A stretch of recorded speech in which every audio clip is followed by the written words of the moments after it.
market news now, Asian shares inched up in cautious trading ahead of a crucial U.S. inflation report that could heavily influence the U.S. Federal Reserve's policy outlook. The U.S. inflation report due later in the day has investors' attention, especially after Federal Reserve Chair Jerome Powell and policymakers have said they're still not sure that interest rates are high enough to tame inflation. Meanwhile, locally, JSE-listed Storage, which is South Africa's only specialist self-storage real estate investment trust, that company reported interim property revenue increasing despite a tough operating environment. Storage has a portfolio of 97 properties, of which 60 are in South Africa and 37 in the UK, providing storage to over 49,000 customers. The share price is up 2.7%. To give us the latest when it comes to the markets, we are joined by Makwe Masilela from Makwe Fund Managers, and he joins us via Skype. Makwe, thank you so much for your time. Ahead of that inflation report that we're all eagerly awaiting, how are our local markets holding up? You know, markets, I think generally they're just been in a phase where they think that they don't want to lose out and are embracing stocks. As a result, they think that there might be a year-end rally, and the long and short is that markets, are in what they call a fear of missing out. So everybody, as much as we get bad news here and there, markets continue to go up. And the main event today, as we said in our intro, is that CPI coming out of the US, as it will determine whether we're going to get a rate hike or not come December when the US are making their interest rate decision. Well, it's November. We're almost through with the year rather. But when you look back at the year that was, what's your sense of the South African market's performance? Market performance have not been that bad, and we know that compared to our peers, it's more or less, doing the very same thing that they're doing, because everything has been driven by the central bankers. The guys are the ones who've been dictating what's happening to the markets, not more of company news, because we've seen when we get company news, you get those stocks reacting positively or negatively, but you get a negative headline coming from central bankers. We even forget about those good or bad results that we received from that particular company. But as it is, we think that come the year end, market should be able to at least show some decency and at least end up the year in the green. We don't expect to shoot out the lights or 20-30%, but at least something decent, something that can be able to beat the current inflation.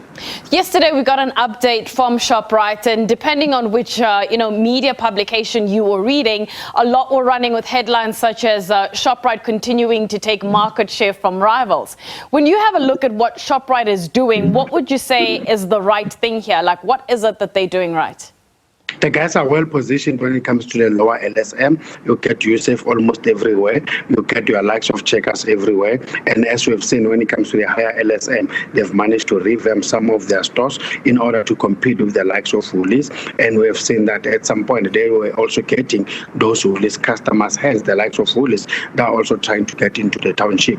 So yes, it's true, the guys continue to gain market share, and that has been happening uninterrupted for the past 55 weeks.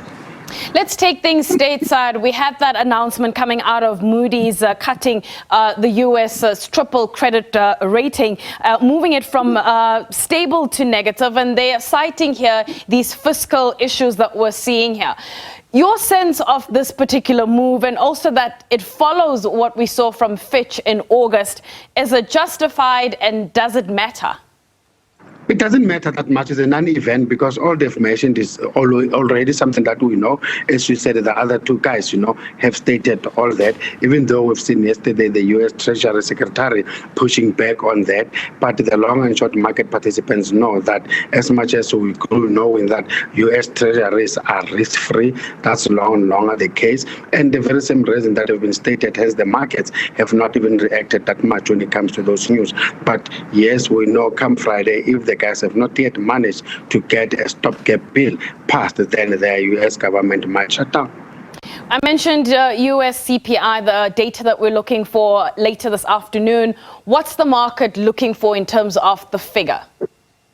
A confirmation that we expected that it will show that year-on-year it has decreased from 3.7 to 3.3, and month-on-month it will show that it just only increased by 0.1% instead of 0.4. If that doesn't get to be confirmed, then we are in trouble, because if it gets to be confirmed, then it means that most probably we are nearing, or we are already at the peak when it comes to interest rates hiking. But if we get a different story, then I think markets will react negatively, because they will say going forward, come December or maybe January, the US might give us another interest rate hike.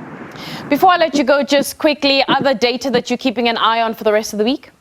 I think tomorrow we'll be looking towards our retail sales numbers, just like we'll be also watching the very same retail numbers coming out of the US and China. And why? Because most of our economies, including ours, more than 60% is driven by consumer demand, and retail sales is a very good indicator when it comes to consumer demand. Makwe, let's leave it there. Thank you so much for your time. That is Makwe Masilela from Makwe Fund Managers. And looking at the Rand performance, 1871, we're about 0.2% stronger than our previous close. And just to mention, we are looking forward to that US CPI figure. Markets on edge right now, hoping that that figure could give us some kind of indication that the Fed will pivot from a hawkish to a dovish stance.